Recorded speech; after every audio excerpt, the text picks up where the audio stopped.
of dreams. Which probably should. Can I turn it up? I don't know if this will work. I just turned. Oh, Jesus Christ. Continue, Jeff. Load dad book.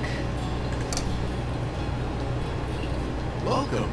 You Okay. got Dad. So as far as first dates go, you have Craig, Robert, Damien, and Joseph left to pick from. Correct. So who would you like to first date next of those men? Now, if we do Damien, are you going to do your amazing? No, you can voice Damien. You're not your Toad voice? Because No. I was kind of looking forward to that, honestly. That's too much. It's too loud. Too Okay. annoying. Well, I can voice him if you want, but I'll do something else. no, I think everybody wants to hear the Toad voice. Oh, I'm sorry. Every single time we talk. Singular viewer, I'm sorry, that will not happen again. Okay.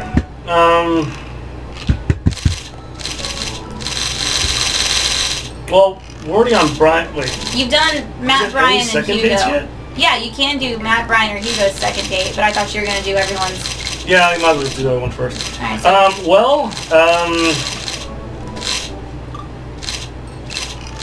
I guess we can. Damien's is the only one I haven't seen. I've seen Joseph, Craig, and Robert's first dates already. So he's kind of a goth guy. So He wants to be a bat. he wants to be a bad. You could do some kind of like Dracula voice, like welcome, if you voice him. Oh, I have to voice him? And if you want. Well, you have to be Jeff, so. Yeah, I'm Jeff and I'm narrating. Welcome. Alright, that's good. Alright, Damien. Can't beat the whammy bar. Here you can. This. I got this one. It's the whole game. Not really? It's as long as it's ever taken to load on your computer. Ah, okay. Damien seemed really interesting. A little odd, but interesting. I think I should hang out with him to get to know him a little better. Would be how you do that. I navigate to Damien's dad book page and type out a message. You don't want to read this part. I sit there for a minute before I see Damien typing. But then he keeps typing. And typing. Man, is this guy writing a novel? I leave the computer to make some coffee. And he's still typing. I sip my coffee and the computer finally dings. Oh, whoa, there's more. Is this Jeff texting us? I stare at the screen and reread the letter several more times. D. Blood March. Hey, Amanda. Oh, shit, sorry. Hey, Amanda. There we go. Oh, alright, I'm ready. Can you help me with something? Oh. Dad, for the last time, I'm not popping your back pimples. No. Can you interpret this for me? I turn the computer to Amanda and she squints at Damien's message. I just don't understand NetSpeak. Like, is this how you kids communicate with each other now? Oh, totally! This is the hot new thing! See, Dad, kids got over saying LOL and LMAO or whatever, decided that what they needed to do is bring it back to the 1800s.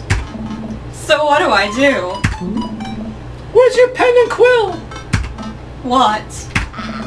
Did you forget to unpack the pen and quill, Dad? How will we address the nobleman in regards to your upcoming, Debutante. Wow. Ball! Okay, now I know you're messing with me. What does debutante mean? I'll tell you later. Okay.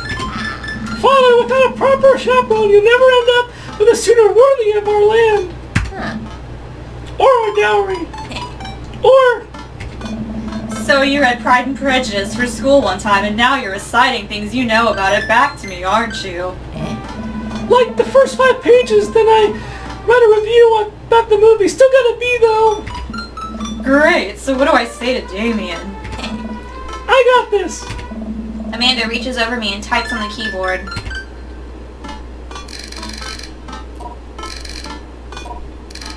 Yeah. Amanda hits send and smiles at me.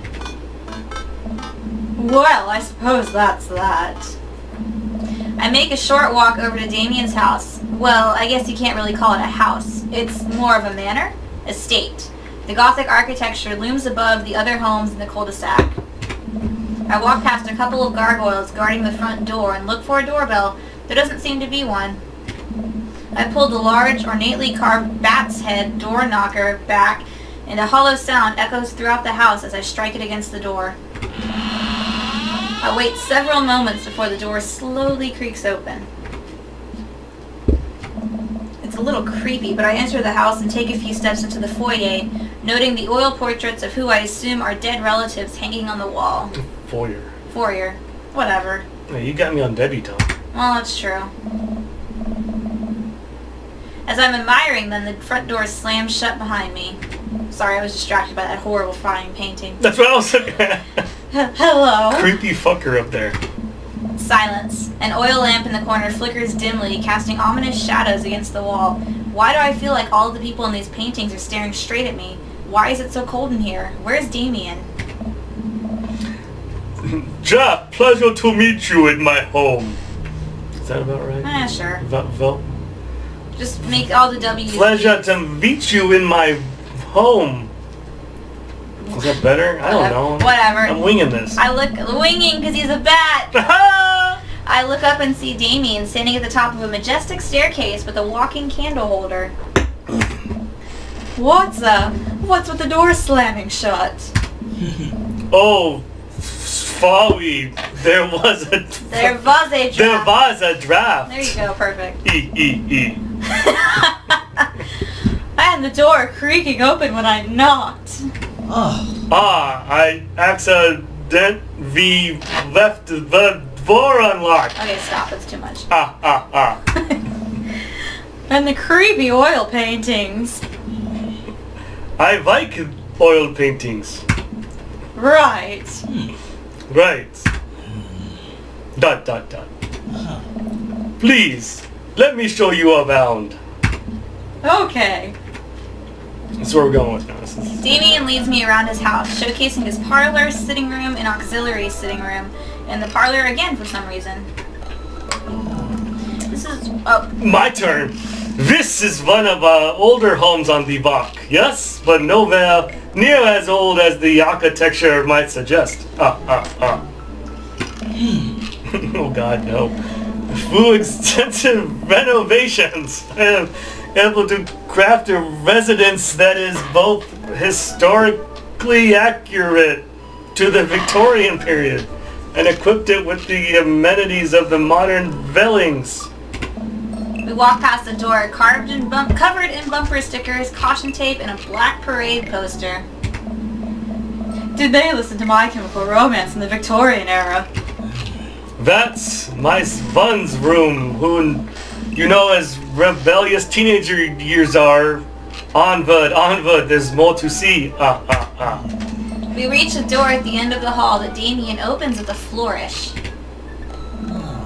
And this is the library. Sunlight streams in from floor to ceiling arched windows. The walls are packed with bookshelves, and even more books are scattered over the period-appropriate furniture. Damien is clearly really proud of this room. Alright.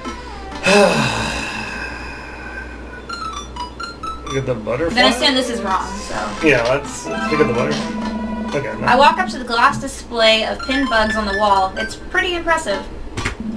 Nice bugs. I've pinned them on myself. Maybe I could show you somehow, sometimes. I'm concerned I would stick the pin right through my finger. The pinner's gambit. Is that a thing? No. I guess pick up a book. You know, Jeff. What would you say, Jeff? In the Victorian era, there was some controversy surrounding reading. Many people thought the more toddy novels would encourage youths in the life of crime and would cause too much of a distraction from the book and school. I pull out a book at random and examine the worn cover. Opening it, I turn to a random page and read aloud. Oh my god. Do it! Do it! Fucking do it! I want to hear you say these words. Naruto struggled against the chains that Sasuke had bound him with. Shirtless and out of breath, he looked up at Sasuke. Sasuke smirked, unbuttoning his ninja pants.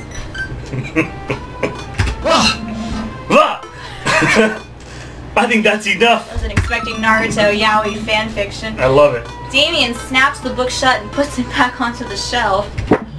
That's a rare book in my private collection. I guess enough. look out the window? I don't know. I walk to the window and am greeted by a beautiful view of Damien's backyard. It showcases a beautiful view of the rest of the cul-de-sac. Hey, I can see Craig on his lawn. He's doing push-ups with his daughters on his back. Ooh. He's got more than one daughter. He's got 3. Craig's the Christian guy. No. Craig's the bro. Damn. Damn. He sees me and waves happily. Doing push-ups with one hand now. Craig's a babe. Damn! Damn, girl! Did you know that the Victorians spent the last 20 hours a week gauging longingly out of full-length windows? Windows? Windows? Windows? Ha ha ha. Wait, really? Whoa, but Victorians did appreciate telling a good joke. Please, will you join me for a tea? Will you? I follow Damien to his sitting room where finger foods have already been set out upon a beautiful tiered silver tray. I take a seat on one of the high-backed chairs as Damien pours and serves me some tea. Mm-hmm. I can't believe we're having a high tea. I never thought I'd get to do this. Damien smiles to himself. What?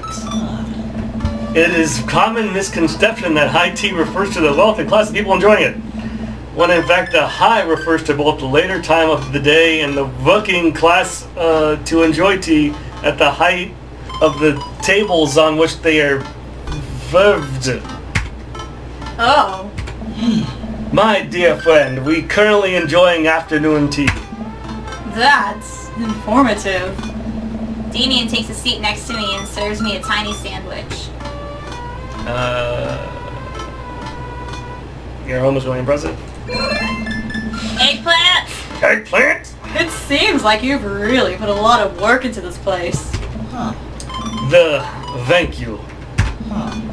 No one never compliments my home before. Hell, I can barely get a matching salt and pepper shaker in my place, and look at what you've done. I'm kind of jealous. That's very generous of you to say. What got you so interested in goth stuff? Oh. Well, when I was a young boy, my father... Took me into the city. Ah! Oh! See a marching band? Oh. Sorry? Aha! Did you guys see a marching band? I'm afraid I don't understand. With your son, he'd get it. You're serious. Of course. But it's, you know, the song. Amanda made me listen to it. It's 5 minutes long. What? Seriously? I'd love to see the marching band. Nevertheless, I've always had a love for art, history, and passion. What scared off small hobbies of collecting taxidermy animals grew into a sort of obsession. It is a privilege to be able to appreciate the lives of culture and those who came before us, I think. Why not go all the way? I'm not dying when I catch a cold. He takes a sip of the tea. I can acknowledge that there were very, very terrible things about the Victorian era, and I try to live the life of strictly aligning with those ideals. That would be immediately horrid. But I think it takes a critical mind to truly appreciate something to the fullest, to be cognizant of its flaws. Cognizant of flaws. Tell me, Jeff, do you have any hobbies? Oh man, I do, but I don't know if I care about anything the way you care about this stuff. Well, I'd love to hear about your interest. Hearing somebody talk about the things very passionate about is Man, you are struggling intriguing. with this. I can't do this beef. I gotta do it. Please do tell me about your hobbies. Jesus Christ. Quick, sound sophisticated.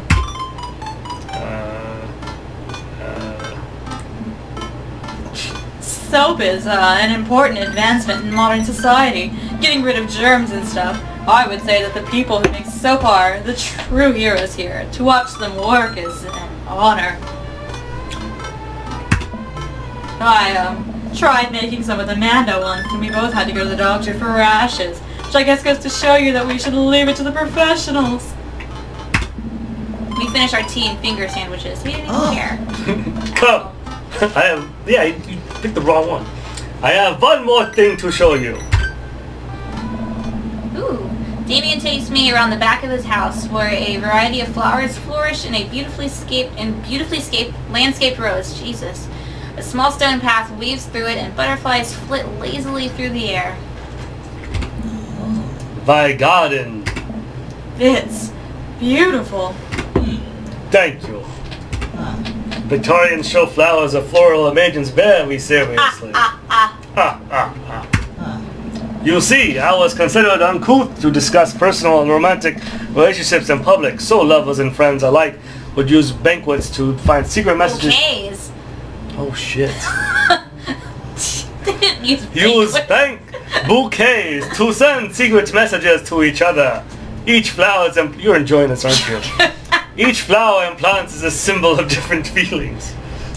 Banquets. I hope nobody watches this one. Even more interesting is that one flower could mean different things depending on the other plant it was paired with. One had to be extremely careful, as even the style in which the ribbon was tied around the bouquet affected the message. The banquet. I said bouquet this time. I know. Fuck you. Damien leans down and plucks a gorgeous, bright orange flower off of a vine. Lilium Ferium, the orange lily. What do you think this one means? It's not going to be that one. I say like My Chemical Romance, it's a plus. He gets referenced a lot. Oh no. You fucker! I didn't see you do that one. Vat. The orange lily is actually a symbol of pure hatred. Oh no, it would have been right. Well. And that's precisely why floral arrangements is so challenging. What's your favorite type of flower? Honeysuckle? They smell really good. And you can eat the tiniest little drops of nectar when you pull the stem out. I'll have to remember when I put together a bank... Almost said it again. When I put together a banquet. It's still wrong. For you. Bouquet. Bouquet. Bouquet for you. Hold this sec. He would put together a bouquet for me. No one's ever given me a bouquet before. You having trouble saying bouquet? You pause right before you say it. Or you could just not be stupid. Fuck you. I follow Damien down the footpath and admire more of his beautiful flowers. Suddenly a phone rings. Oh, Jeff, will you excuse me? I must take this. He pulls a cell phone out of his pocket. I'm a little surprised it's not a rotary phone. Go for it. Doesn't make any sense. How would you put a rotary phone? Damien smiles and walks back to the house. I take a deep breath and enjoy the heavily perfumed air. What a lovely yard. This makes me wish I had put a little more effort into that garden Amanda and I tried to start one time. Our watermelons grew to the size of cherry tomatoes and then immediately died. Oh hey, a gargoyle. Oh no, I knocked over the gargoyle. That guard. Oh shit. Oh my god. Yes, that looks right. Oh shit. No. Wait, that's gotta be it. Can you flip it over, like up and down? No, oh. It says you can. Yeah. Fuck. Fix that guard. That was kind of stressful. Ooh, that was close. Uh-oh, here comes Damien. He looks upset. Vesh, my sincerest apologies. Do I have to keep you waiting? There's an urgent matter that I must attend to, so I'm afraid I must take my leave. No problem, dude. Everything all right? Damien worries the hem of his coat with his fingers and looks away. Everything is perfectly fine, but it's Lucien. What's wrong? He appears to have, well, His teacher needs me to come into school. Post haste. Do you need help? Oh no, you don't have to. Let me come with you. Us dads gotta stick together. Right. This is one of Lucien's more elaborate stunts. I would greatly treasure having another parent by my side. Let's go. Damien and I walk to the school and are immediately greeted by an anxious-looking Hugo. Sexy bitch. Hey, Damien, you're here in record time. Oh yeah, the two voices, I forgot. I wouldn't miss it for the world, dear friend. Wow, whatever it is, it doesn't seem like this is Hugo and Damien's first time to the My Kids Are in Trouble rodeo. What is it this time? Oh. This, Damien, you have to see to believe. Damien and I fall into step behind Hugo, who leads us through the busy corridors of the school. We pass by several classes in session, and I vaguely wonder if Amanda's around. Hugo eventually ushers us into a small boiler room with a flight of rickety stairs leading down into darkness. Watch your step. I can hear faint voices drifting up from the basement, and they don't sound happy.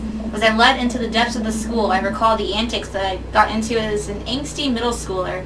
At least I had enough sense to stay out of creepy basements. We find another teacher in a boiler room tucked away in the back of the basement. With him are Lucien and Ernest, Hugo's son. Lucien has a bloody nose. Oh, they gotta fight. Thanks for coming. Do that one, damn it. I look around the scene of the crime and see a bunch of bricks and some masonry tools scattered around. What's happened here? Ernest punched me. Lucien tried to kill me. Oh my. The room falls silent. I was trying not to kill you, dumbass. I was trying to build a brick wall around you and see what would happen. You promised there was wine down here. You tricked me. Whoa, wait a second. Lucien, did you try to... Cask of Almontilli, whatever, Ernest? Almontilli? I'm what the assuming fuck? it's a book reference. Oh. I'm neither confirming nor denying that. I turn to Damien and whisper to him. What's cast... Yes. Yes. Oh. That's an Ega class Edgar Allan Poe short story. That's not right. Where a man gets to his enemy drunk, lures him down to a cellar within the promise of wine from a fine vintage, then burns him alive behind a I say burn, no. Buries him alive behind a brick wall. It's a vubby. So wait, Lucien, you tried to do that to him. I was trying to see if they would turn out. I wasn't actually going to leave him there. Well, what was the thought process here? That Ernest was just gonna sit still while you slowly built a tomb around him? Well, it worked like 20 minutes because he's an idiot, but then he realized I had lied about the wine. And you were cackling maniacally, that sort of tipped me off. Ernest, 20 minutes. Doesn't make any sense. Huh? It took you 20 minutes. Oh shit. It took you 20 minutes. Son, we just did an entire 2 weeks unit on the cask of Almontilli, whatever. And it took you 20 minutes to realize that Lucien was leading you into an elaborate ruse. Did you even read the story? Can I write Lucien on my name tag when we do the go I see? don't care what you do. It's Sure. fucking hilarious. I read the first 5 pages and then read a review of the movie. Whoa. Only 5 pages long and there is no movie. Yeah, you're right. I paid Lucien to read it for me. Actually, he didn't even pay me, so what do you think about it? This was me teaching him a lesson. Neat. Damien and Hugo both have their heads in their hands. You guys are always telling me to engage in literature, and I did. I don't see a problem here. You can do this one. Hi, I'm feeling this under. What the hell? Don't go. Whatever it was again, you two are both suspended for a week. Ernest and Lucien high five.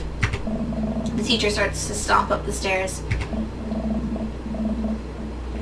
You know, Kevin, you can't take your son home, Mr. Blood Marsh, you too.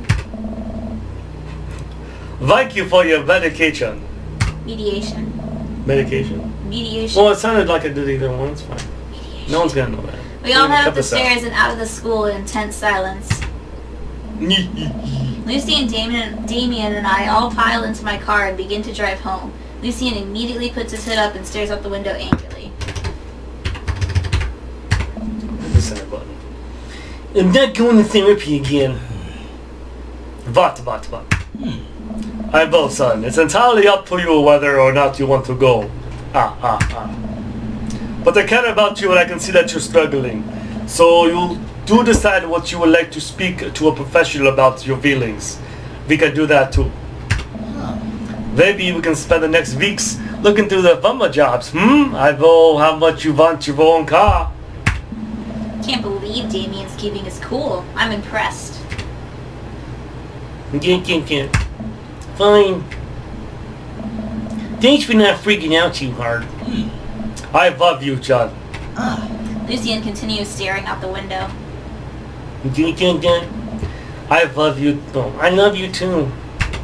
We spend the rest of the drive in relative silence. The moment we pull into the driveway, Lucian hops out of the car, slams the door, and runs inside.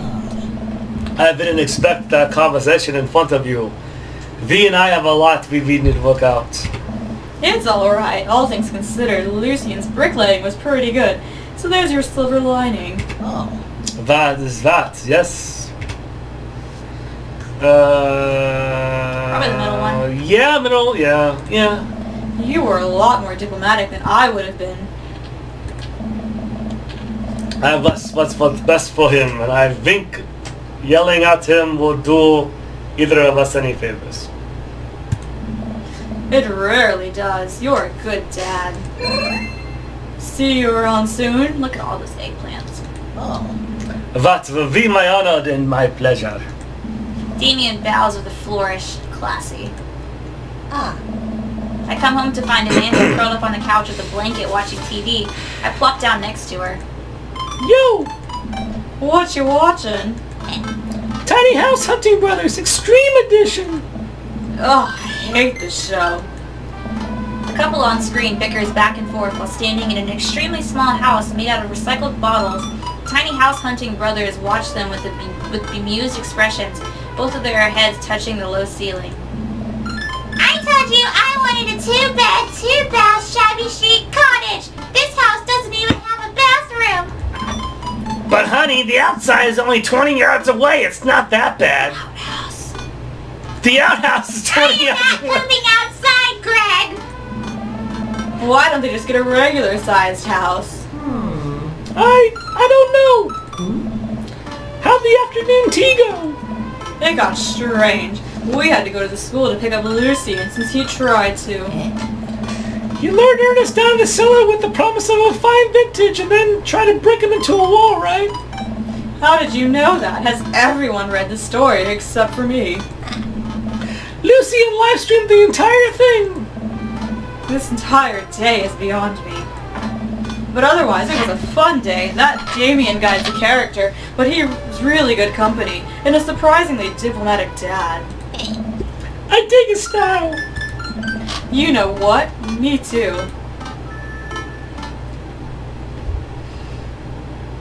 Alright, let's see how you did. This seems a lot easier.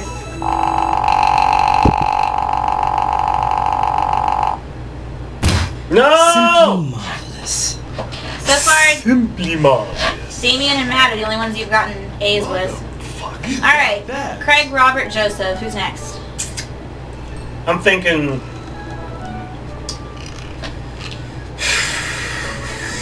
Let's do Craig. Let's get him out of the way. I already got his voice. With my slurry voice. No, it's my bra voice. It is your bra voice. Yeah, bra. Can't wait for this date, bra. Now he's an Australian brother. Okay, I wonder what Craig's up to today. I navigate to Craig's dad book page and type out a message. my Craig's voice is like this, bro. Yeah, that's That'll better. work. That's better. A couple moments pass before I hear a ding on the computer. It's a message from Craig. That was quick. I think for a moment, this could be a fun opportunity to see my old buddy in his new element. We exchange a couple more messages and he logs off to prep for the game. I should see if Amanda wants to join me.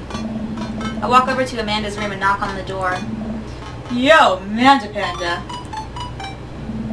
I open the door and find Amanda sitting cross-legged on the floor, surrounded by magazines and newspaper clippings. She seems to be making a sort of art piece. What you working on? There's a collage for class. We're supposed to make a piece that represents our goals for the future. I take a closer look at her collage. That's a lot of dogs. It's mostly dogs, yeah. Did you need something? Craig invited us to his softball game. Wanna go?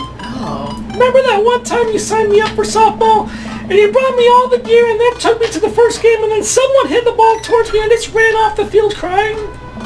And then you hid in the dugout and would scream if I tried to pick you up, yes. I was afraid of baseballs. I just thought they were gigantic, sentient softballs. So does that mean you don't want to go? Amanda gets up and looks me dead in the eye, determined. I'm finally ready to face my fears. Let's do this! Ah! Amanda and I make a short drive out to the local softball field. For a kid's softball game, it's pretty packed. We clamber up the bleachers and take a seat on the top row. I don't see Craig anywhere. So, when do kids start crying and running off the field? You know that your relationship with a softball is different from everyone else's relationship with a softball, right? Okay, but I don't see some kids crying. I'm gonna be pretty disappointed. For nostalgia purposes, of course. Not because I take joy out of children fighting for my amusement. Fleeting. Definitely not that. The game starts and the kids run into the field. I see Craig by the dugout with a clipboard. He has river strapped to his chest as per usual. There's a guy in a pancake costume doing jumping jacks across the field. I guess that's the mascot. Reading the kids' brightly colored jerseys, I see that it's the Maple Bay Flapjacks against the Pinewood Ocelots. Go Flapjacks? Choke up on the bat, Miranda. Yeah, Miranda, square up! How much do you know about softball? I feel that the balls are relatively hard, despite their names. But yelling is fun. Give it a shot. It's cathartic. Lost one, definitely. Leave it all out of the field, Miranda. If you want this, you're gonna have to bleed for it. Who I assume to be Miranda's father gives me a dirty look. I shoot it back at him. That attitude isn't going to bring Miranda to D1. Dad, please don't fight any other dads while we're out here. We watch a couple of innings of softball. They aren't ready for the major leagues yet, but Craig's trained his team pretty well. It seems like he's really good with kids. Kickstand Craig is good with children. Whoa. It's amazing how hard they're hitting the balls and how no one has run off the field crying yet. Amanda, dear, you have to let it go. Let go of what? I'm perfectly fine. The opposing team is up at bat. They hit a fly ball out into center field. The tiny little girl tries to get under the ball, but it misses her glove and hits her straight in the forehead. See? It's completely justifiable fear! The girl plops down on the grass and starts crying. Craig makes a beeline to her, checking her forehead and comforting her until her parents arrive.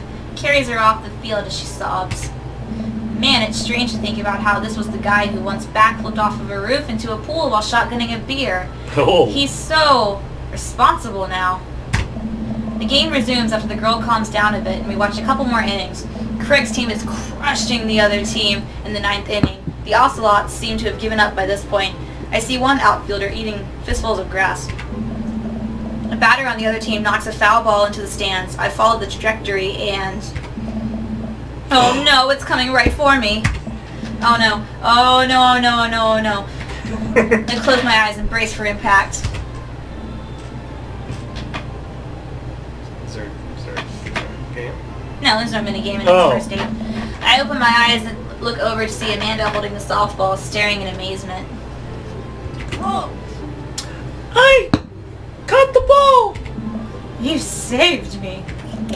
I caught the ball, Dad! I caught the ball! You did it, Amanda. Fuck yeah, I caught the ball! I faced my fears and I feared the softball. I can do anything. Amanda and I share a big hug. It's a tender moment that I don't think anyone else watching really understood.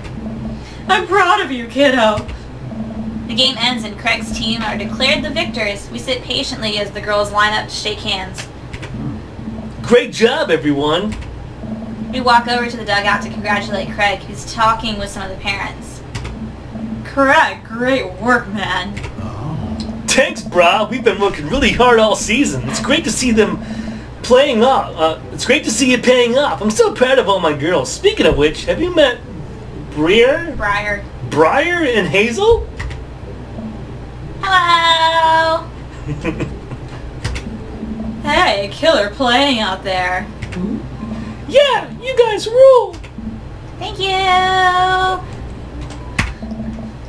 You guys are twins, huh? So, which one of you is the evil one?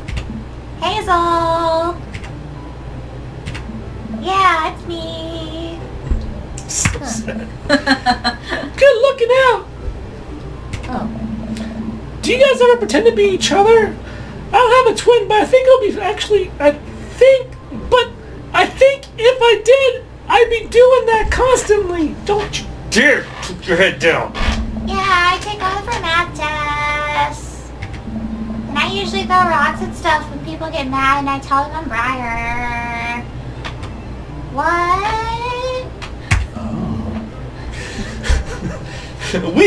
We will talk about this later. Jeff, brah, I just got a couple more things to clean up, then we can bro out. Sounds good. Just then, one of the moms jumps into the conversation. Not so fast. We have to celebrate our win, Craig. I'm taking the whole team to get pizza. I don't know. Oh, I don't know if I can.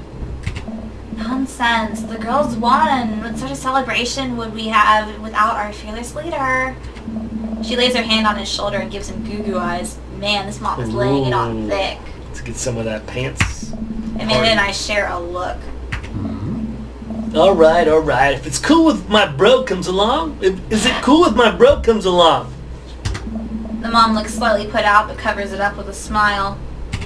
Of course. Where are we going? Thirsty's Pizza? What? What? It's a real place. An endless stream of girls clad in softball gear pile out of a minivan into a local pizza buffet, which is actually called Thirsty's Pizza. Amanda and I trail behind them with Craig. Reminds me of all the awful pizza we put into our bodies back in the day. Remember how we used to just fold whole pizzas in half and then put taco fillings inside? Ah, pizzacos. I could never forget. So gross.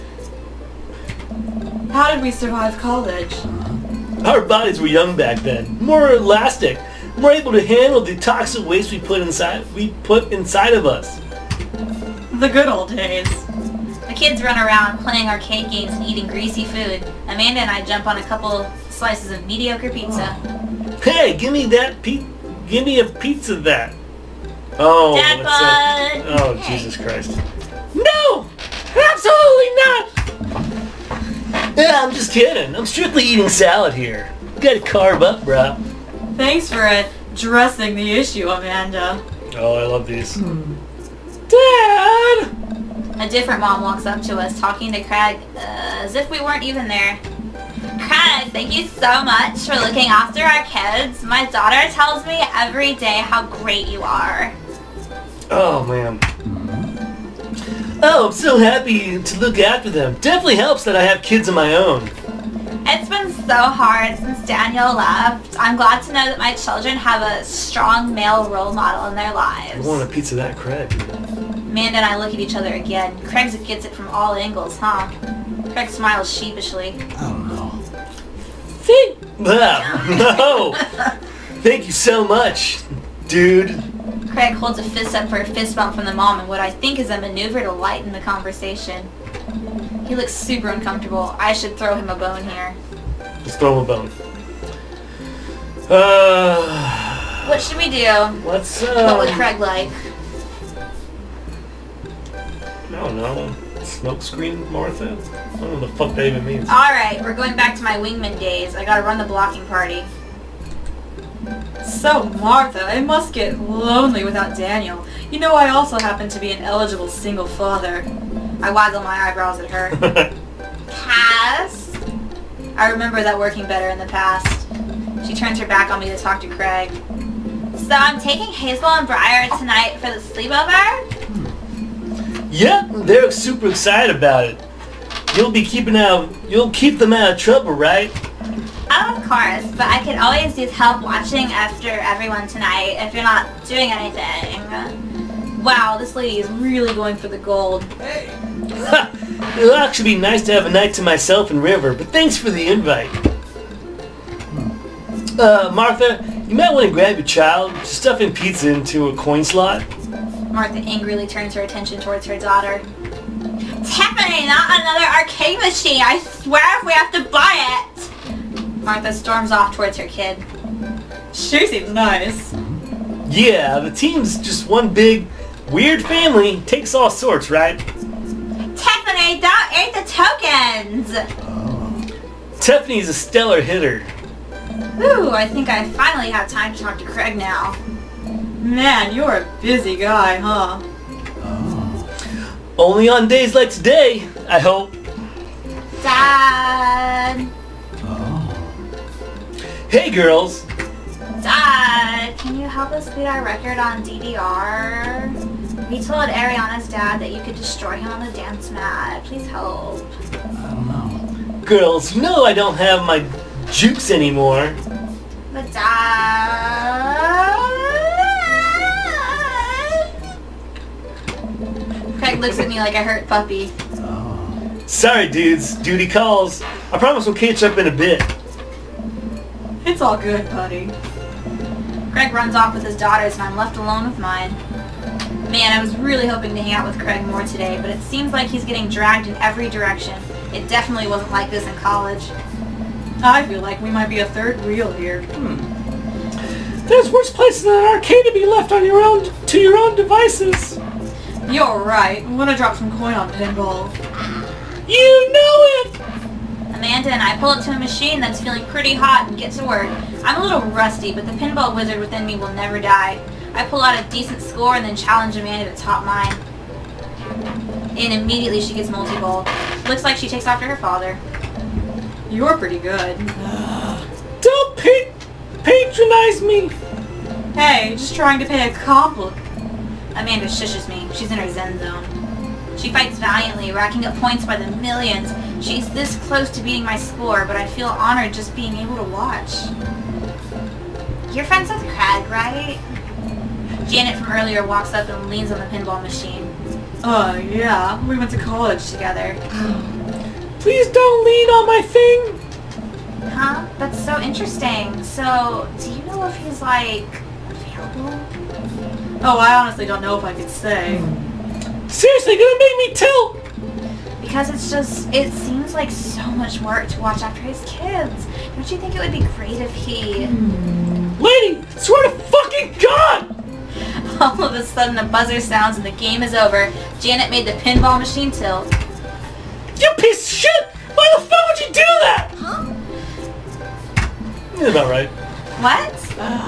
I said I have to go over there now and put pizza in my mouth so I don't say anything that'll hurt my feelings, you dumb cunt! Amanda, Bruh! what's going on? Now's a chance. If we don't get out of here now, we're gonna be stuck for the rest of the night. I wrangle Amanda and say some quick goodbyes with Craig. We head out of the pizza place. Finally! Amanda promises that she'll keep the couch warm for me and heads home. Hope you don't mind me bringing you back here, bruh. Not at all, dude. It's good to finally get you to myself for a second. River burps. Well, almost all to myself. Hold up. Craig walks over to the trunk of his car and pulls out 2 gloves and a softball. Up for some catch? This might be less catching and more you throwing the ball at me and running after it, but sure. We stand in the middle of the empty baseball diamond and start tossing the ball back and forth. I have a cooler in my car we could grab, but there's only juice boxes in there.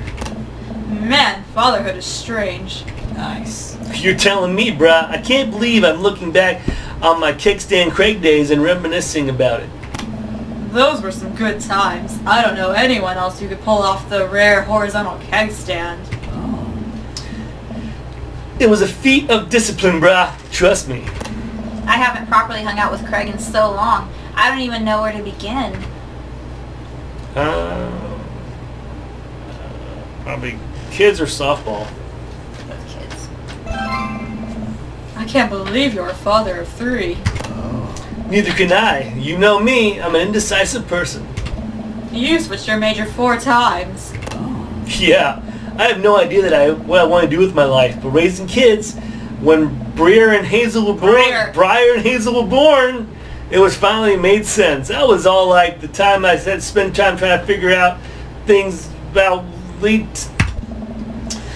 oh my god. I couldn't be happier about it. I don't know if I ever cared about anything as much as I care about them. I had the exact same feeling when Amanda was born. It was the best thing to ever happen to me. I could be the only thing that ever happened to me, and I would still feel proud of the life I lived. I guess we have to have all of them. So, you run a business now. Cha! We sell fitness gear, import and exports mostly, but we're coming up with our own line of athleisure wear soon. Leisure wear. Athleisure wear Yeah. soon. That's a word. I nod. I mostly use my sweatpants for watching TV and not... there's a glare on the computer now. You know, sweating. There we go. Sounds like you'd make a killing. If you ever need athletic gear, I've got your back. If you could sponsor me, I'll rep your athleisure wear brand while mowing my lawn. That'll be a glamorous lifestyle we're catering to, yes. That's wrong. That's not softball coaching. So is softball coach the life you wanted, or was it the life that was thrust upon you? Ha! I'll admit that I was hesitant at first. Briar and Hazel had so much energy that we just had to get them into sports, but there was no one else out there to run the team. The more I did, the more I saw how much it meant to all the girls. I saw how much of it, yeah. I'm worried that there'd be a riot if I quit. I would also be afraid of a bunch of tiny children with metal bats. I don't know. They're quick and they work as a team. I've always trained them too well. They take you down like a pack of velociraptors on a T-Rex. Exactly. River looks happy about that, or she did. It's nice to be out there, quiet. Must be good to get away from the softball moms for a bit, huh? I don't know. Christ, Janet. Yeah, that was a lot. Are they always like this? Nice. Actually, this wasn't nearly as bad. Yikes. I don't know. I'm just not interested. Well, what are you interested in? Oh. Peace and quiet. That's that hot silence. Wait a... Hey. My ultimate sexual fantasy is sleeping in on a Saturday. Nice. But more seriously, I just can't get back into dating right now. I couldn't even if I wanted to. There's just no I time. don't know. And I feel so uncomfortable trying to introduce a stranger into my girls' lives. They've always been through so much. I can't put them through that. Buddy, I hear you. So, the moms can hit on me all they want, but the girls are all my top priority. You're doing a great job. The kids love you, and to think the whole team loves you. I think you got this dad thing down right. Oh. Thanks, brah. That means a lot coming from you. While I'm distracted, I miss the softball, and it hits me right in the head. Wow, that hurts. Amanda was right all along. Sorry, dude. Craig runs over to me. Are you okay? Yeah, I'm fine. Wait, let me do the dad thing for a second. Craig spends a moment examining my head. I don't know. It's worse than I thought. Don't tell me you have to kiss it to make it better. Hey. You would be so lucky. There we go. I feel like I've earned it at this point, waiting all day to hang out with you. Jesus Christ. The baby, look how unhappy the baby is. Well... There you go, eggplants. Craig leans No in and fucking kisses way. my Are you forehead. fucking serious? Walk it off, shit. champ. Walk it up, champ. What a baby's face. Not happy. I want that baby's face to be the screenshot. Are the lights in the softball field really this hot, or is it just me? I get up and dust myself off. River yawns. Hey, little buddy. You must be getting tired, huh? Oh. I hate to say it, but I should probably head out. Sorry things are so You get older and life just gets in the way, huh? We start walking back to the parking lot. Hey, remember that one house party we went to that got broken up by a helicopter? Hey! How could I forget? You and me hopped over the concrete wall to get away. But the other side of the fence was a parking lot where a bunch of cops were parked. Oh man, yeah. Could you imagine the look on our faces? We just walked straight past them like we were out for a stroll. And not knowing that we were at the party, they started joking with us on how big of a bust it was. Big of a bust it was? We had to talk with them for 30 minutes. You told them you were interested in joining the academy. Hey! And then they started giving me pointers for the exam. Longest 30 minutes of my life. Man, college. Good old days, right? We get back to our cars. Craig pulls me into a hug, or at least as much as we can manage with a baby between us. Nice. Never enough time, huh? Guess not. Oh. Let me make it up to you. Let's head out soon, yeah? I'd like that. I yawn as I walk through the door, spotting Amanda hunched over her Pissed. collage, glue and stick in hand. Burning the midnight oil. Figured I might as well do something productive between episodes of Shark Hunter lip sync battles. Do the sharks lip sync or do the shark hunters lip sync? Yes! I look over her shoulder at her collage. Amanda, this is some good art. Look at the good art you made. That's a real sentence. Thanks, I'm just about done. Like before, it's still a lot of dogs. In one corner is a giant pile of cash. In the other, it's... Amanda, is that me? Yep, the whole thing is about my goals for the future. And those are basically just to sit a pile of money with my 20 dogs and also have a strong and a mutually supportive relationship with my father into adulthood. Oh, now you've done it. Get ready to watch your dad cry, and here it goes. It's happening! Oh, Dad! That's just your good art! She pats me on the back. Hey, how was your hanging with Craig? I wipe a tear from my eye. It was good. That Craig guy sure is busy.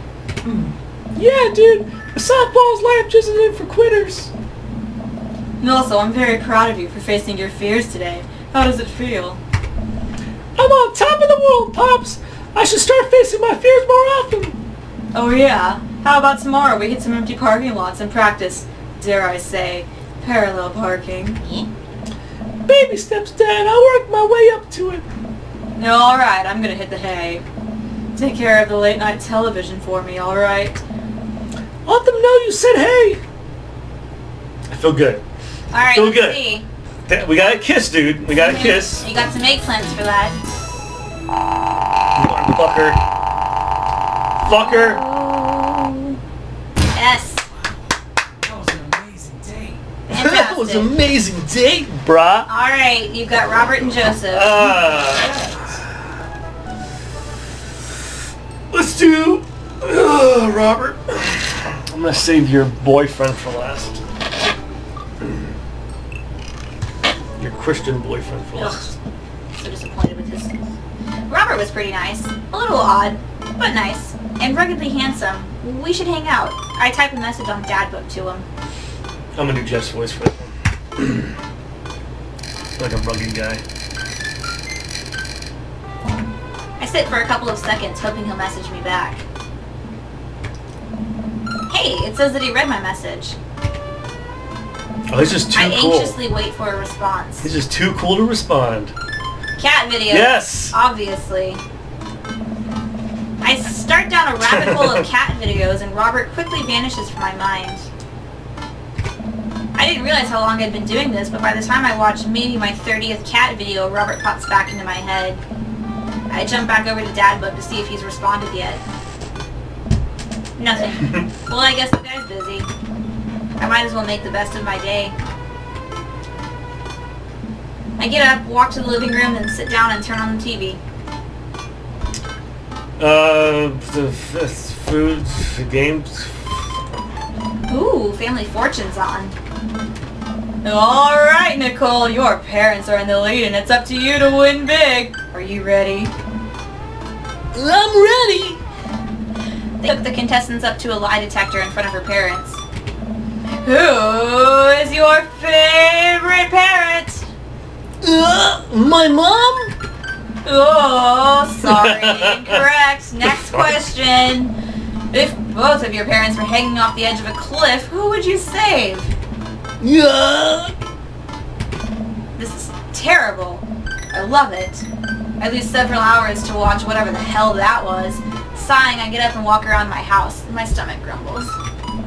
Time for lunch, huh? Well, I guess it's time for old Chef Dronberger to cook up a gourmet delicacy. Ah, good old Chef Dronberger, my favorite. I walk over to the refrigerator and open the door.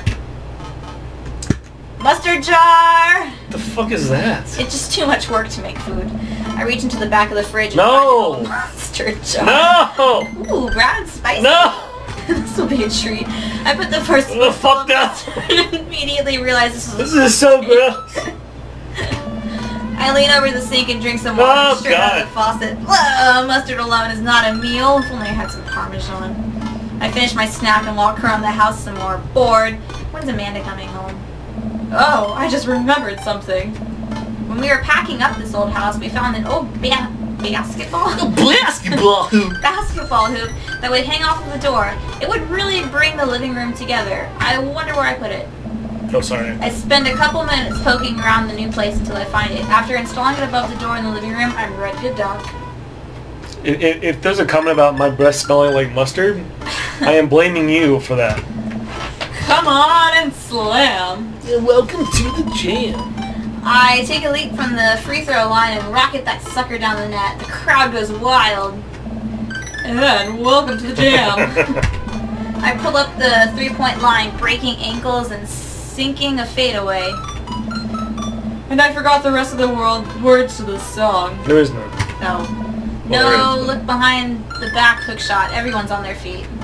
Something Space Space Jam. Jam. I manage to just barely defeat myself at Horace before Amanda comes home. Then we cook dinner together. We're proud of ourselves for not even coming close to burning the house down. Afterward, Amanda and I dig into a carton of ice cream over an episode of Chop, Toddler Tournament. What you have in front of you is a molecularly deconstructed sweet potato with a brown sugar demi-glazed with creme fraiche, of course. Oh, that's excellent. This is literally a jar of baby food. The toddler immediately bursts into tears. Are we bad people for watching this? Yes. Just then, my computer dings. Huh? What's that? Oh, you probably just got a message. Amanda and I walk over to the computer and check Dad Book. It's a message from Robert.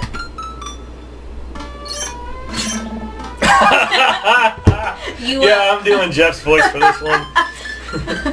What does that mean? You up, Q? What are you doing? What am I doing? You're just chilling. Just chilling. I type back just chilling. Amanda deletes the G and hits send. Just, oh, okay. I'll make you look cooler. A couple of minutes pass by. Another message pops up. Hey! That's what he means to hang out. That means he wants to hang out. That means he wants to hang out. I get it, Amanda. I know what that means, Amanda. But it's kinda late. Come on, Pops. Live a little. I am living with ice cream and traumatized toddlers. Well, it's your life, but I think you'd have a lot of fun tonight. You're just trying to get to know your neighbors better, aren't you? Ugh, fine. I type back a message to Robert asking him for details, and he tells me to meet him at Jim and Kim's. Well, don't wait up for me. Yeah. I never do. I throw on a nice jacket and run out the door. It's only a short walk to Jim and Kim's, and it's a beautiful night. I walk into the bar and see the usual crowd of barflies drinking beer and watching sports. I spot Robert at the back of the bar, and I wave hi as I walk over. Hey man, how's it going? Hey, buddy. Ahoy there, Skipper. Oh, it's this person. I don't remember how I did her voice. I think that was it. Robert and Mary are here? Uh-oh. Whoa. I brought Mary along. Figured we needed a drinking buddy. Oh, man. I was excited to get to know Robert a little better. Now I have to deal with this weird married lady making passes at me. Ugh, don't look so scared, kiddo. We're just having a drink. Yeah, speaking of which, I think it's time for the first round. What are you having? Ah. Now this guy likes whiskey, Okay, so well, we'll just pick keep the it with whiskey. We also gave us a shot. I die after my own heart, huh? Robert orders 3 shots of whiskey and passes them between us. Well, this wasn't how I expected my night to be going. Here's to bad decisions and relaxed moral values, fellas. What have I gotten myself into? We all knock back the shots. I almost choke on the whiskey as it burns down my throat. Holy hell, that was a kick. I look over at Robert and Mary, who seem like old pros at this. Robert grabs his jacket and throws it on. Did you not have it on before? Let's get marching. What? The night's young, Chief. Come on. We're a bar hop. This is Jeff.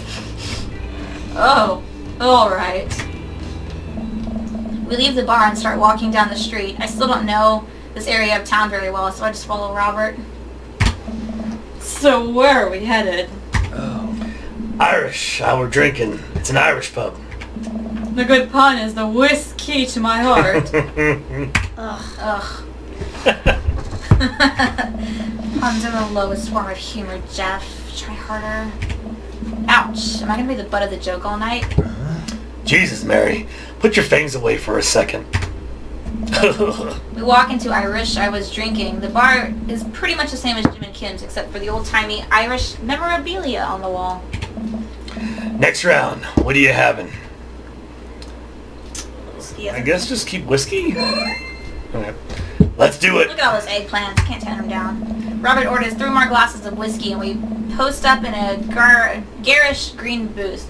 Mary slides and siddles, whatever, up to... Sidles. Is it? Yep. Up next to Robert, which makes me breathe a sigh of relief. Mary slides in and sidle. That's hard to say. Let's sip this one. Why don't we? Suit yourself. Mary immediately downs her shot in one gulp and burps loudly. That'll put hair on your chest. You should burp like that. Perfect. You are truly the patronage of grace and beauty. Paragon. Paragon of grace and beauty. Fuck you. God. Mary grabs my drink and sips on it. Hey. Jeff, be a dear and get us another round, will you?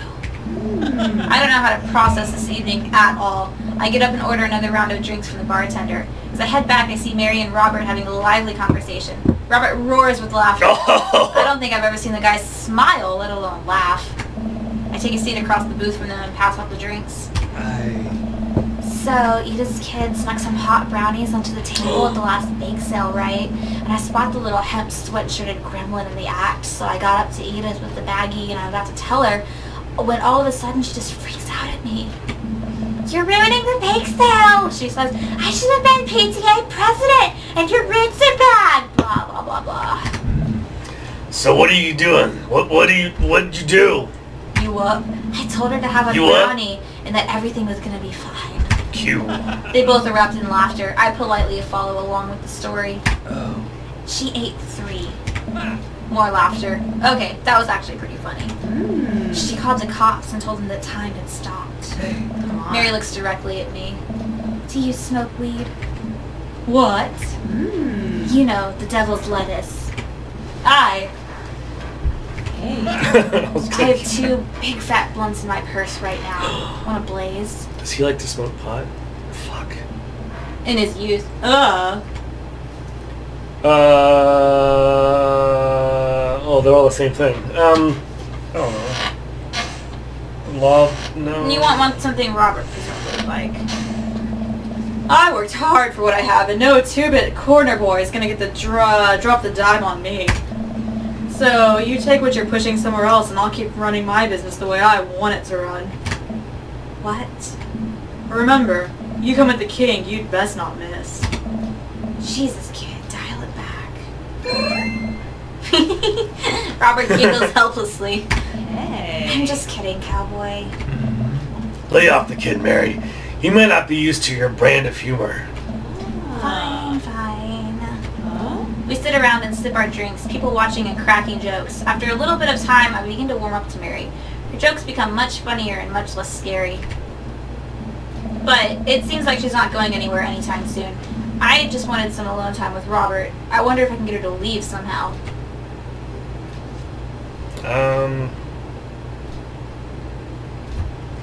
1 or 3?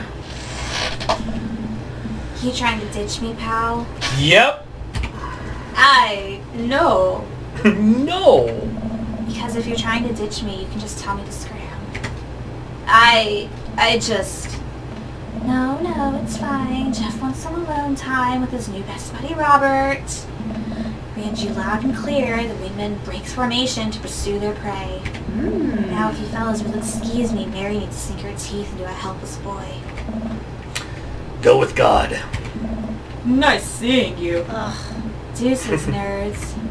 Mary gets up and saunters over to a younger guy at the bar. Bitch. She grows on you. Does she, though? I feel like she kind of delights in making men suffer. Oh. Well, she does. But what about her and Joseph? What about him?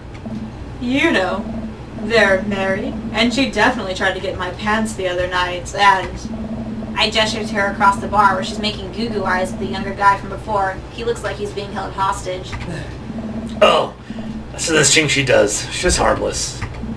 Tell us the boy she's hanging off of. Poor kid looks like he's seen war.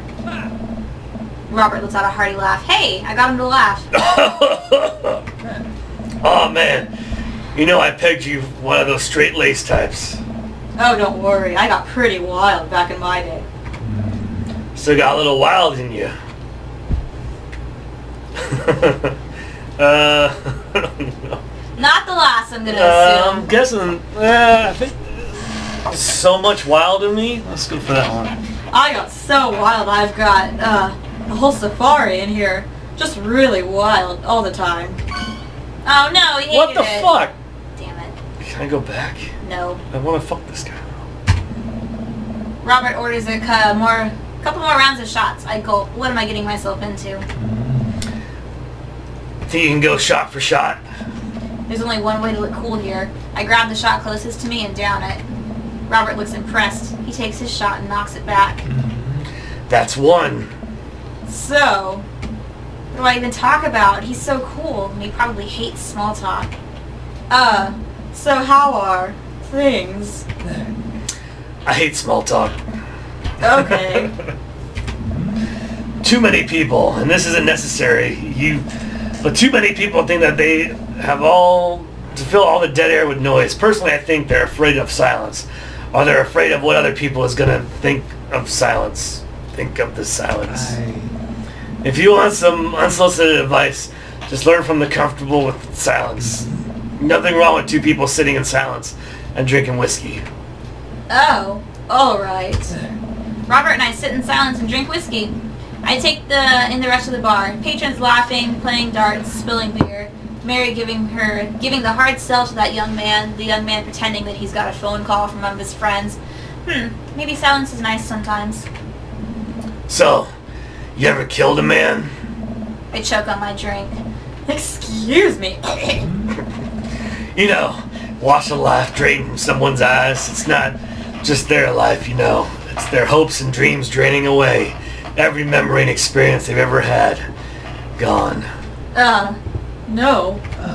It's great. Me neither. Robert knocks back his shot and motions for me to do the same. I reciprocate. I'm just messing with you. Relax. I laugh nervously. Or am I? I laugh nervously, again. We sip more whiskey and people watch some more. Mary has her sights set on another man after the one excused himself to the bathroom and, I assume, crawled out of the window.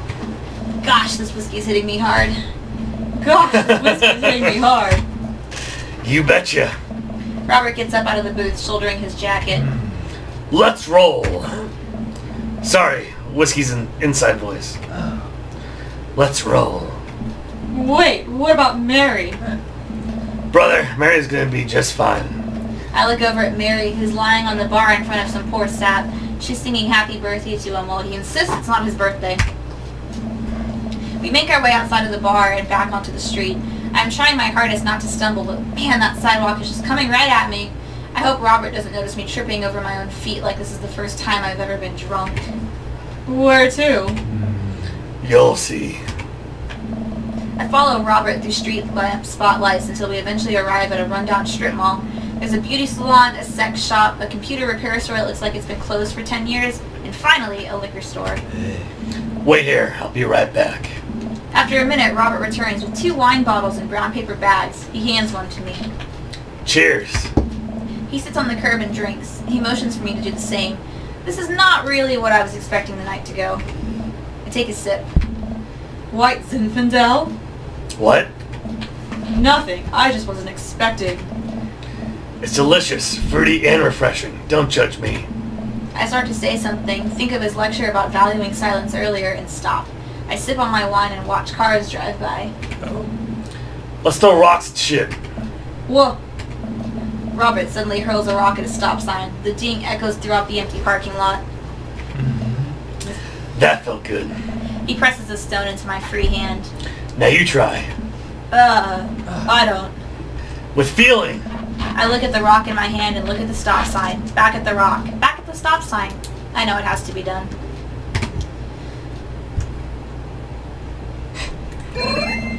I have unresolved resentment toward my father, and I'm going to express it through property damage.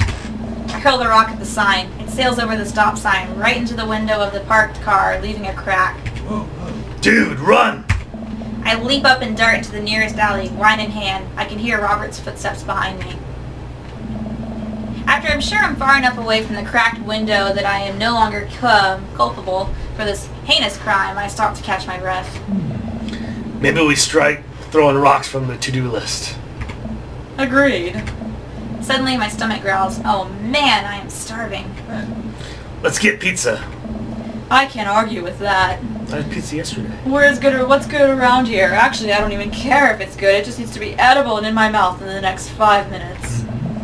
I know just the place. I follow Robert through a maze of alleys and side streets until we eventually end up in front of a tiny hole-in-the-wall pizza joint.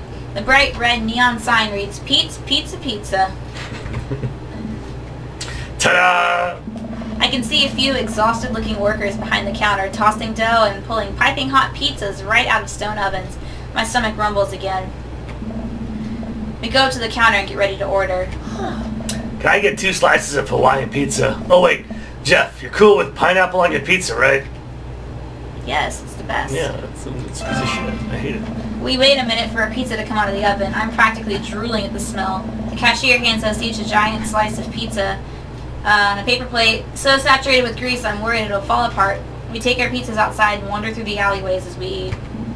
I take a bite. It's absolutely delicious.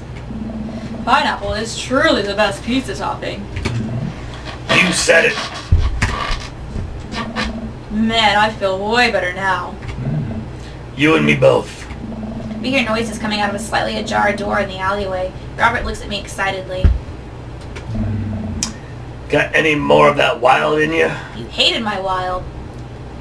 Good. It's you. Good on you. Robert and I slide the door open and peek inside. It's completely dark except for some flickering lights. We slowly creep forward, cautious not to be heard or seen. Shh. Shh. Don't shush me so loud. Shh. We come to the end of the hallway and find ourselves standing in front of a movie screen. Oh, this suddenly makes sense. Did we really sneak into a movie theater like a couple of teenagers? No talking during the movie. We look into the audience and are surprised to find that it's almost completely empty, save for a row of teenagers in the front. They look annoyed when they notice us. Robert starts making his way to the very back of the theater and I follow him. We settle in with our wines and try to make sense of this movie. It's a romantic comedy, I think. A young man is frantically trying to get through New York to find the woman that he's finally realized he's in love with. Kiss already! There's nobody to kiss yet. You want him to kiss the taxi driver? Hell yeah! Kids down the way notice us heckling. One of them speaks up. Hey man, keep it down! Oh damn, that's Ernest Hemingway, Hugo's kid. Ernest! Hey Ernest, I know you. It's me, your neighbor. Hi! Ernest turns back around, embarrassed. I turn back to Robert. He kissed anyone yet? It turns out that yes, he did kiss someone. He made his way out of the to a tiny island near New York to profess his love for a woman who for some reason knew he would be there. She tells them that they hit the jackpot. He said they had... Oh, this is so much reading. But I think there's some subtext I'm missing here. Oh, love is dead. Shut up! It's beautiful! No, you shut up. Ernest grumbles. The credit starts to roll. I stand up. Robert immediately pulls me back down. Ooh. Hundreds of people worked very hard to make this film happen, and you're gonna sit here and appreciate them. Okay. Look at that, Elizabeth Sheldon. She worked really hard. I bet she did lots of good wardrobe design. Thank you, Elizabeth Sheldon, for this beautiful film-going experience. And Peter Andres Catering fed a bunch of people. This is what Jeff would do in real life. So they could have the energy to do their jobs. What a guy. We let the credits roll while Robert individually thanks every member of the crew. Once it's finally over, he makes sure no animals were harmed in the making of the film. Then we leave the movie theater. We stumble into the theater parking lot, polishing off the rest of our wine. Hey, assholes. Out of nowhere, a rock flies through the air and hits me on the knee. My knee! What the hell? Ernest and his friends stand in the alleyway, blocking our exit. Uh-oh. Oh, what do you guys want? Why'd you go and throw a rock at my knee? This is my good knee. My orthopedist is gonna be pissed. Ernest tosses another rock up and down in his hands. What's wrong with this kid? You ruined my theater-going experience. Now you have to pay. Oh, well, I don't have any cash on me right now, and, like, the movies got really expensive. Ernest hucks another rock at my other knee. I am about able to jump out of the way, but I didn't properly stretch before physical activity, and I'm probably going to feel sore in the morning. We ruined it for you. That movie was pretty crappy in the first place. Hey, you take that back. That was a beautiful love story with really genuine acting. You call that good acting? What classic mainstream slap have you been served your entire life? Classist? Classist? Classicist? Classicist? I don't know. What? Have you ever seen any Michael Powell, A Matter of Life and Death? 1946? Easily the toughest 5 minutes of love you'll ever witness. Listen, man. No, you listen. That popcorn-ass drivel and mass media is shoving down your throat will only make you dumber and sadder. All you people should strive for higher standards in the art of consume? In the art you consume. In the art you consume. Your name is Ernest Hemingway, for Christ's sake. Oh no, now you done it! Ernest rushes Robert, screaming like a banshee. Ah! I dive between Ernest and Robert, trying to stop the kid. He lunges forward, kicking me as hard as he can in the knee again. Fuck my knee! Robert gets in between Ernest and myself. It's as if he's seeing red. Fuck, my fucking knee hurts. Alright, buddy. Talk like a punk, you get hit like a punk.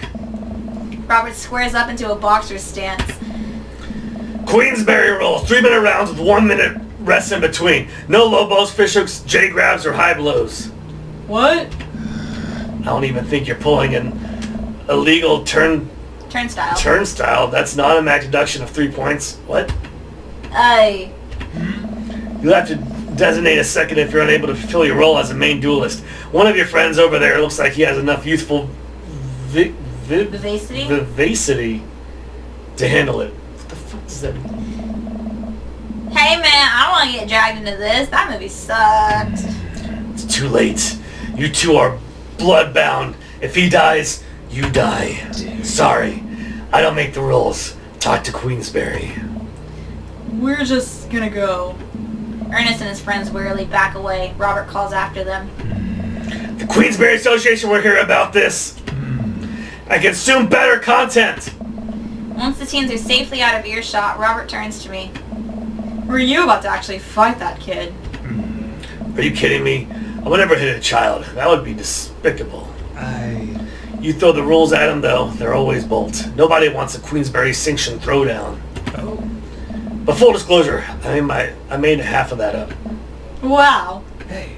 See, you don't have to know the rules, you just have to make them. Come on, let's get out of here. How dare you. Robert and I cooled down for a bit, walked past the that's your line, but oh well, I already said it. Oh well. I'm so sorry, I really get into the art of filmmaking when I drink. It's okay. I think it's cool how much you like movies. To be honest, I don't know a lot about them myself. Buddy, I got so much to show you. Have you ever seen Sam Fuller? I haven't. Fuller is cash.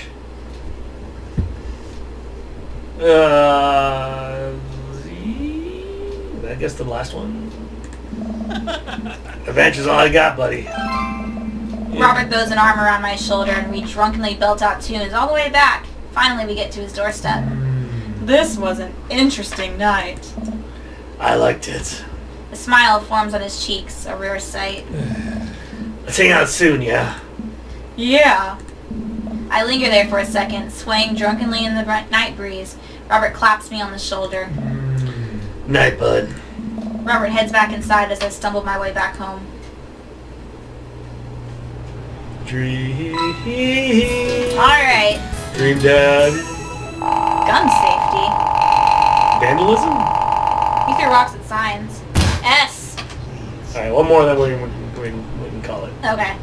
Welcome. Leaves Joseph. Elise Joseph. That's my voice for Joseph. That'll work, that's perfect. Hello, everybody. My name's Joseph. I'm Christian. I love Jesus. His family's a little weird, but Joseph seems cool. I love Jesus. I should take him up on his offer to hang out. Jesus. Okay, stop. Wait, how do I hang out with a priest? I don't go to church. Should I be Jesus-y? Jesus. I imagine Joseph's family staring at me as I fumble through some sort of prayer attempt. Maybe not too Jesus-y. A light smattering of Jesus. Jesus. Stop. Will he want me to pray? Is he going to pray at me? Do I have to pray at him? You pray at somebody. Just I'm gonna pray at you now. great determination. I'm assuming that's Amanda. Talking to Joseph, huh? Ah! Amanda, how many times have I told you not to sneak up on me like that? I selectively ignored every time you do, Pops. Amanda looks over my shoulder at the screen. Joseph can't read your mind, you know. If you want to talk to him, just message him.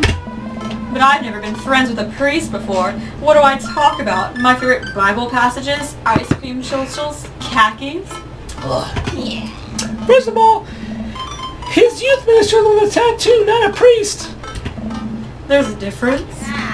You're overthinking it, Dad. Listen, let's put it like this. Hello, neighbor. Thanks for the invite to the barbecue. I'll have to hang out with you soon if you're not too busy. Isn't that a little too business casual? Fine. Give me the keyboard. I got this, brah. Why are you never in school? Amanda focuses on the keys. And wonders why I'm never in school.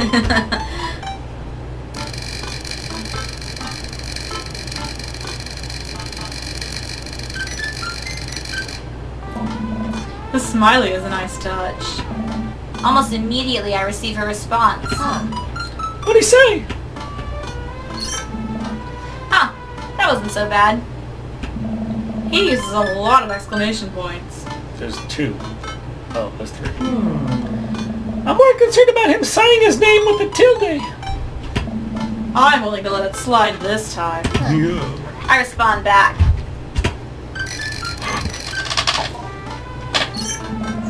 Well, I guess I'm doing this. Go to school. Save a brownie for me. Wait, where are we going? We're going to his house for a bake sale. Oh, is She's this pop not- brownie thing? Is she's- this like a I reverse don't know. back in time? Can't spoil it. Is that slugging in Promise there? me you won't sneak up on me anymore. Amanda stares at me, unblinking. I don't make promises I can't keep. Real to a fault, Pops. And Dad, please don't be weird about the religious thing. Me? Weird. Never. I make a short walk over to Joseph's place. Don't be weird, Jeff. They tells them that every single day. But what if they hang up a bunch of crosses or collect those little porcelain babies? What if they're all praying? Do they pray before dinner, during dinner, over the porcelain babies? What the fuck is a porcelain babies? The door begins to creak open, a shadowy figure obscured on the other side. Assume it's Joseph. What was my voice again? Who's There there? you go. Who's there? Jeff? Oh, it's the little children. No. The door opens, the rest of the way. It's Joseph eldest. What's his name? Yay! Hey, His name's Christian. Damn it. It's Chris, you stupid fucker. Christian. Chris, right. Hi again. I'm Jeff. I know your name. Oh yeah, we met at the barbecue. How's the, Please don't say it. Jesus? How's the Jesus going today? Shit, dude. Chris blinks slowly. Maybe he didn't hear that. You're weird. It's your dad. Before I finished, Chris walks into an adjacent room, leaving me in front of the open doorway. Home? This was a great first impression. For a moment I wonder if I should just go in, further subjecting Joseph's family to my winning attitude and artful charisma. Just walk in. Mercifully, Joseph, he peeks his head. That's wrong. Joseph peeks his head around the corner. Jeff! Oh, no, that's alright. Jeff, you made it! Joseph approaches with his arms wide. I'm so glad you could come by. Are you ready to bake? I am not. I'm as ready as I'll ever be. That's the kind of self-confidence that I see a baking assistant. Come on in. Joseph leads me into a bright, spacious home filled with nautical knickknacks. This isn't what I imagined at all. It's actually pretty charming. I believe you met Chris, who left you outside. Chris. Me? Are you going to apologize? Oh, I'm sorry.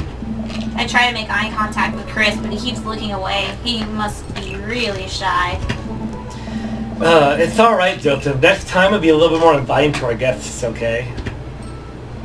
Sure. Chris seems to relish the chance to escape the conversation and quickly vanishes into his room. Joseph turns to me apologetically. Please don't take it personally. Chris's life keeps to himself. I mean, we didn't start off on the best foot in the world. Perhaps being the eldest in the family can't be easy. We try to cut him a little slack where you can. Oh, we can. Well, we can. Ah, there are the twins, Christian and Christy. Hello. Say hello to Jeff. Hello, Father. Hello, Jeff. Kids, come on. Dial it back on the creepy We twin should probably talk at shtick. the same time. Okay. Creepy twin stick? Egg and mom. Probably shoot the baking. Maybe it's better if I don't shift the power dynamic of this creepy nightmare twin. Are you guys gonna help us bake? We don't want to bake. Well, okay. So what do you guys want to do? We have to perform surgery. Guys, we've been over this. Please stop cutting open your toys. Christian and Christy run out of the room, giggling. After a second of relative silence, Joseph turns to me, grinning sheepishly. You ever have more than one kid, Jeff? Nope. You should try it. We both start to laugh, but are interrupted by a loud crash from the kitchen. What now? That doesn't sound good. Christy? No one responds. Joseph furrows his brow and motions for me to stay where I am. Wait here a minute. Joseph rushes into the kitchen. I remember this with Amanda. Half of fatherhood is trying to keep your kids from finding creative ways to kill themselves, and he's got 4. Talk about worry. I take a seat on his surprisingly pristine couch and twiddle my thumbs.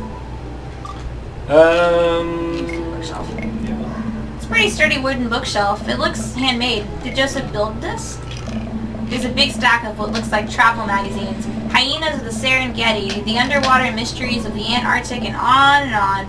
Seems like Joseph really loves a good adventure. Unless this is the Mary thing. Who knows? Next to them are a couple of different Bibles. Looks like he's covering all the bases. King James, New American Standard, the Bible for teens. He is a cool youth minister after all. On a higher shelf, there's a bunch of old romance novels. Judging by the wine stains, these must be Mary's. The newest one looks Hot-Bodied Johnson, Sex Detective. The 8th installment in... Wait, this is a series? Coffee table. There's a couple of cool knickknacks on the coffee table in front of me. Hey, a cross. Hey, another cross. This one looks a little different. And a 3rd cross. Unified in design aesthetic. Smart choice. There's also a brass thing here. It looks like something a sailor would use to navigate with. Oh, the sextant. I think they're called sextants. Guess I should read everything. Sex. Sex. They said sex in a video game. Well, you have this many kids and things are bound to end up on the floor no matter how hard you try to keep it clean. I spot a terrifying cloth doll that appears to have had both its arms pulled off several times. It's been stitched back together a lot. The tag says C+C, of course. I set that down and spot a houseplant. Hey, little guy. Keep being you, tiny houseplant. I spot one last thing on the floor next to the houseplant. It's a silver necklace. Wow, this looks expensive for something so casually tossed on the floor. If there's a story here, it's none of my business. It's been a while. I guess I should go into the kitchen and see what's up. I walk into the kitchen to find Joseph holding Christy in one arm. She seems a lot calmer than she was a minute ago. I raise an eyebrow at Joseph. The twins are a lot more manageable when they're separate. Where's Christian? He ran off. Christy dips a spoon into the brownie batter and gives it a taste. Dad, it's too sweet. You're too sweet.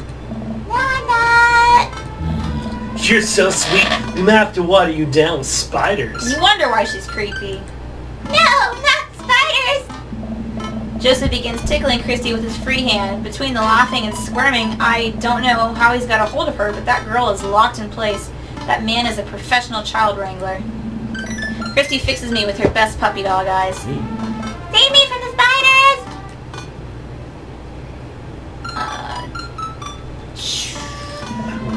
I grab a wooden spoon and point it in Joseph's direction. Unhand her, foul beast. Okay, Jeff the Brilliant, let's see what you've got.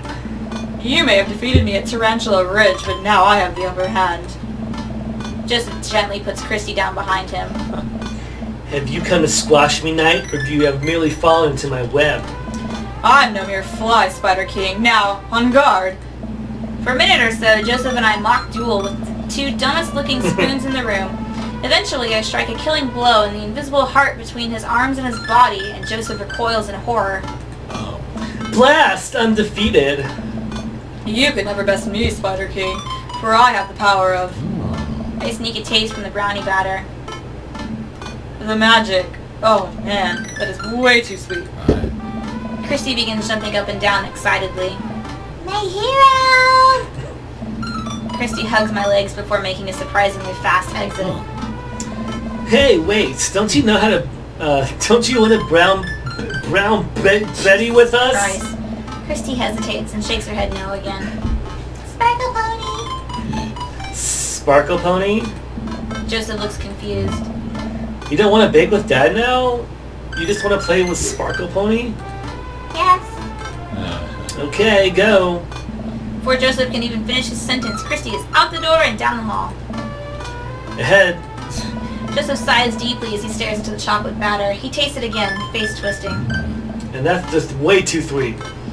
So what made the crash? Egg beaters on a linoleum floor. This is my newest techno single. Still haven't thought of a B-side. Now we're both looking into the batter. It's got a sickly sheen of sugar and chocolate candies throughout, and I have a feeling Christy had something to do with it. We need a fresh start. Oh, yeah. Well, like I said, I'm not really a baker, but Yes. Don't sweat it. This bag comes with instructions with mysteriously vanquished along with my daughter. So we'll probably be fine. probably. Yeah. Yeah, probably. He certainly looks confident. Alright, Jeff, you baked a cake from a box before, once. How hard could this be? Now grab a spoon and get ready to cook. Or get ready to rock. Mario Batali, save me. Joseph and I set to work cracking eggs and mixing things and then pouring things according to how we assumed the back of the box would tell us to. Things go according to plan, and soon enough we have a solid batch of brownies. Woo! Wait. Joseph has a tiny little dot of batter on his Ooh. nose. Wow, Jeff. Wait, those dad skills. I bet you baked a few box mixers in your time. His nose. Joseph. All we have to do is bring the bake felt and viola. Duty done. Voila. Jesus viola. What is it called again? Voila. Voila! Viola. Shut the fuck up. Help me find Christy. Keep your eyes up for ponies with sparkle. Joseph, hold still. Viola. Viola. What? thumb in position, and got it. Joseph's eyes go wide as I gently wipe chocolate off his nose. Is he blushing? Yeah. Oh, thanks. No problem. In less than a second, I've licked the batter off my finger. It's really good bladder. Bladder? Oh, Viola! Batter. We should find Christy. Yeah, we should. Do that, Jeff. Joseph quickly composes himself.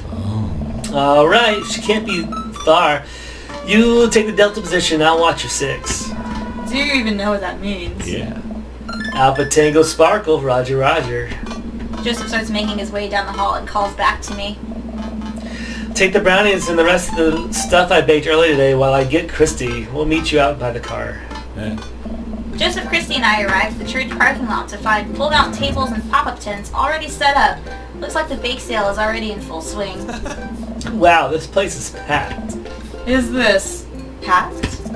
There are a few people milling around. Must be a value pack. If you can count the city's population on your fingers and toes, this counts packed. Point. Christy rockets out of the car and into the lot. Is she running on jet fuel? I want to sell brownies. Okay, let's get it set up. I want to see Mom. Hey.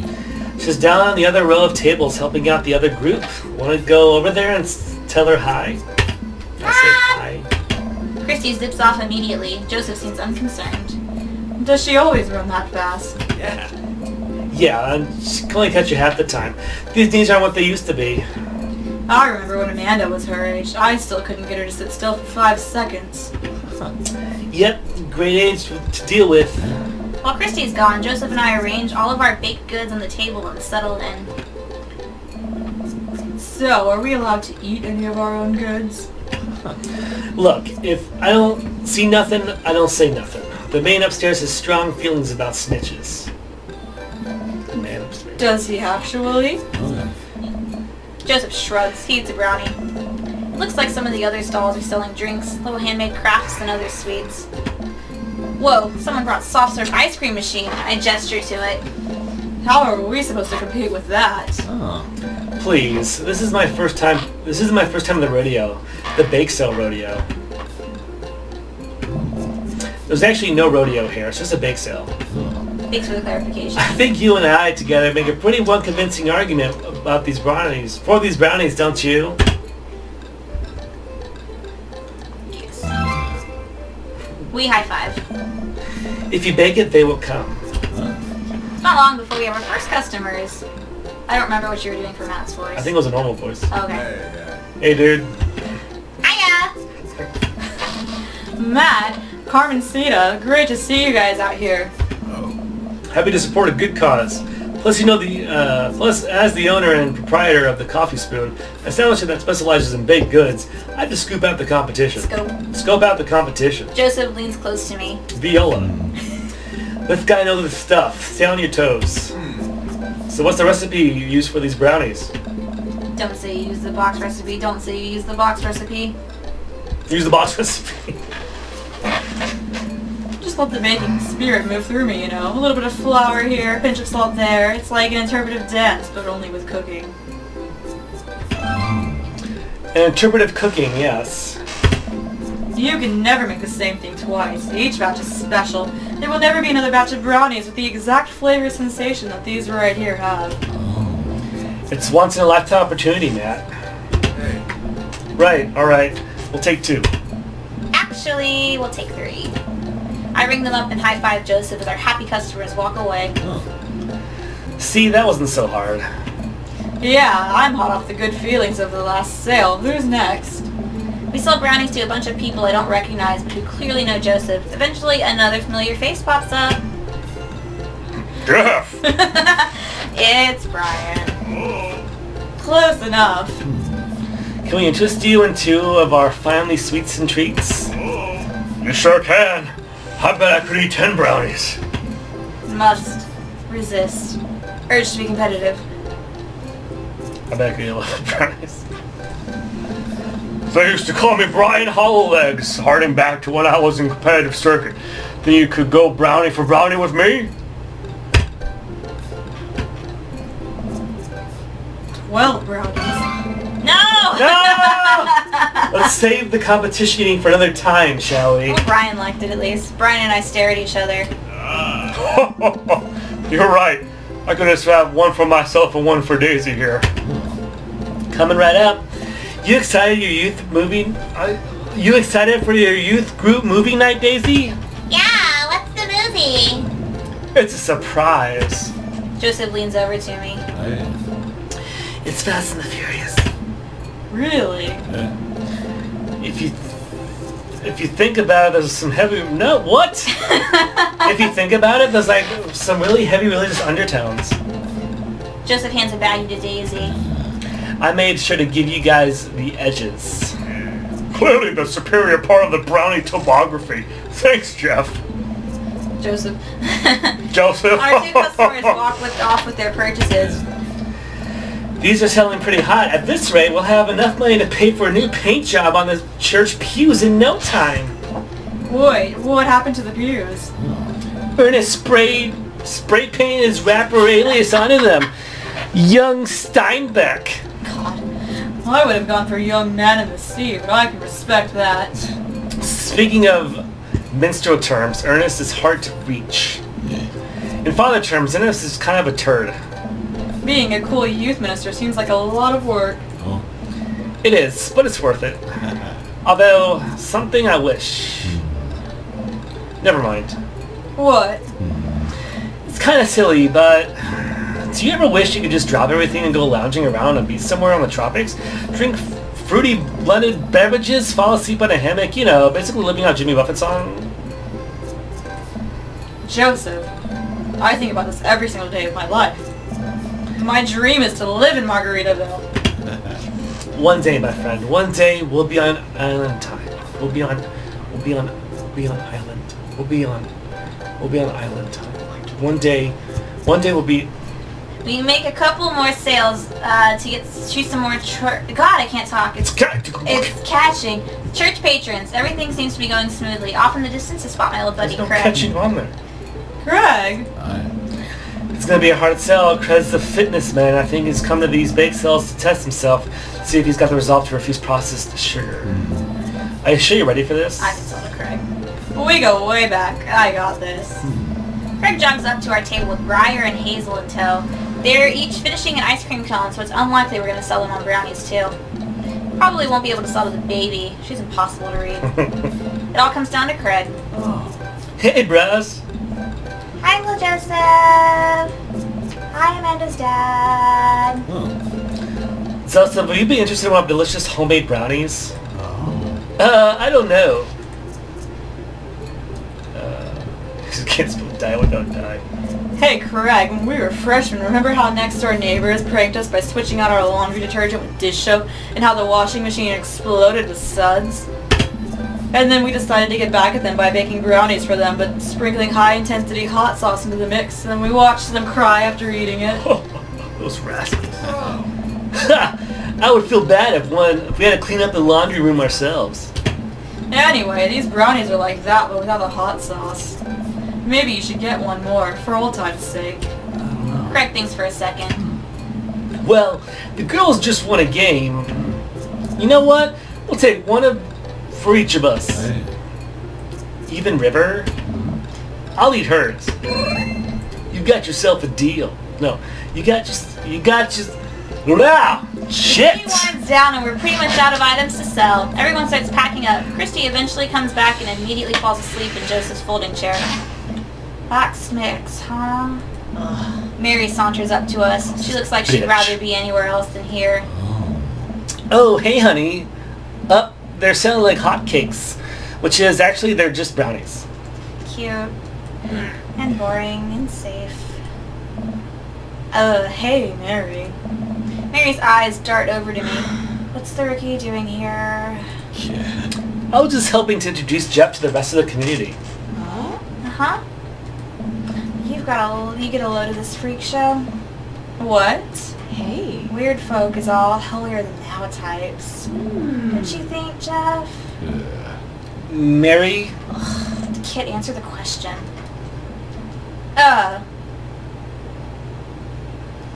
You seem nice. They all seem like they're really excited to help out the church. That's pretty cool, I guess. Oh. Mary, can we talk about this later? Oh, am I embarrassing you in front of your new friend? Joseph doesn't respond, trying his hardest to keep his cool. Can we please talk about this later? Sure thing, honey bear. Mary turns her attention to me. Hand over the cash. Hey. Jesus, I'm not trying to rob you. I'm in charge of the funds here. I hand over the cash we've made. It feels like a hefty wad, if I may say so myself. Thanks. Now give me your wallet. What? Give me your wallet. You think this church is gonna fix itself? Mary. I'm kidding. Sorry. I'll work on the whole pretending to be happy thing. Mary leans in and whispers to me. He's really good at it. Mary walks off without saying goodbye. Yeesh. I'm really sorry about that. Brownies fix everything. She really likes pushing your buttons, huh? Joseph shrugs. No marriage is perfect. You ready to head out? Joseph and I load the folding tables back into my car. Christy nods off the moment Joseph straps her into her car seat. Hey. I drop Joseph off in front of his house. A small yawn sneaks out of me. Looks like I tuckered you out, huh? I'm a sleepy dad. I think I might finally be crashing from all that sugar. I won't keep you then. Oh. Thanks for helping us out today. Happy to do it. Also happy to eat brownies. Well, next time I promise that we'll do something a little bit more exciting and a bit less free labor. And I'm really sorry about the whole thing with Mary. You shouldn't have to see that. It's fine, really. Oh. I know. But first hang out domestic problems aren't good luck. You barely know me. Oh. Let's make it up to next time. It won't be Margaritaville, but we'll do something fun, promise. I smile. I'd like that. Oh, and one last thing. Joseph tosses a cling-wrapped brownie through the window. It hits me in the face, but I'm able to catch it. It's the last one. You earned it. Joseph, please don't leave me alone with this brownie. Nope, too late. I'm already walking away. But... Bye! Joseph walks up to his house. He waves at me before carrying Christy inside. Looks like it's just you and me, Brownie. Eat the brownie. I force the brownie down my gullet, knowing full well this will be my undoing. I will feel this later. Oh. I step inside to find Amanda doing homework on the couch. Hey, Father Unit! Hi, child that I'm required by law to care for. How's homework? It's really fun and educational. Really? How long have you known me for? Right. How was the bake sale? Good. I think I really could have made a good life for myself as a brownie salesman. Glad to hear it. So, So what? were there any extra brownies, or Too bad you ate with it. maybe sneak one, or Sorry, kiddo. No dice. I feel immediate shame for scarfing that last brownie. Actually, I don't know if it's shame or just nausea from the brownie, but it could be both. oh, that's okay. Hey, if you're not doing anything before bed soon, would you be game for some real shark hunters of Orange County? Oh, I thought the last hunter got eaten by a shark. He did. I sit down next to her and cozy up with the blanket. Awesome. Alright, let's see how you did.